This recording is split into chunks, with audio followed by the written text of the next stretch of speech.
नमस्कार मंडळी, big boss मराठीच्या 6व्या पर्वाच्या 8व्या आठवड्यातून रुचिता जामदार एलिमिनेट झाली. अशातच आता बिग बॉसच्या घराबाहेर येतात रुचिताने घराबाहेर येताच तन्वी कोलते आणि आरवी म्हणजेच राकेश बापटची चांगलीच पोलखोल केली आहे. बिग बॉसच्या घरात असताना रुचिताला तिच्या भाषेवरून सुनावलं गेलं. इतकंच नव्हे तर रितेश देशमुखनेही रुचिताची भाऊच्या धक्क्यावर चांगली शाळा घेतली होती.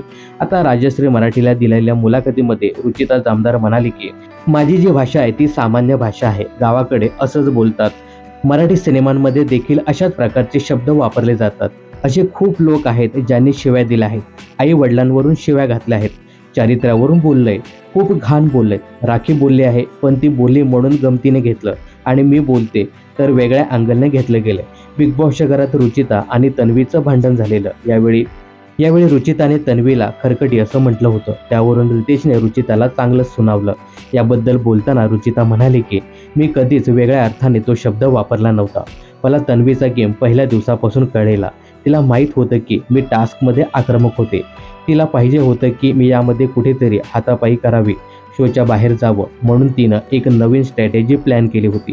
रुचिताच्या इतक्या जवळ जायचे की कुठेतरी धक्काबुक्की होईल आणि ती शोच्या बाहेर जाईल. पुढे रुचिता असंही म्हणाली, आता साहजिकच हे टेलिकास्ट झालं नाही, पण शोमध्ये सगळ्यांना माहीत होतं की मला स्मोकिंगचा खूप त्रास होतो. मला तो वास सहन होत नाही. तन्वी प्रत्येक भांडणाआधी स्मोक करून यायची आणि माझ्याजवळ खूप येऊन बोलायची, जे मला सहन होत नव्हतं. कदाचित तन्वी हे मुद्दाम करत होती की मी तिला धक्का देईन, म्हणून मी त्यावेळी तिला खरकटी म्हटलं होतं, कारण मला तो वास येत होता. पण त्या शब्दाचा खूप वेगळा अर्थ काढण्यात आला हे मला बाहेर आल्यानंतर कळालं.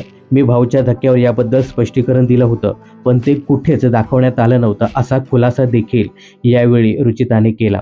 यासोबतच राकेशबद्दल बोलताना म्हणाले की राकेश तर आई वडिलांवरनं खूप शिव्या देतो, हे दाखवलंच नाही.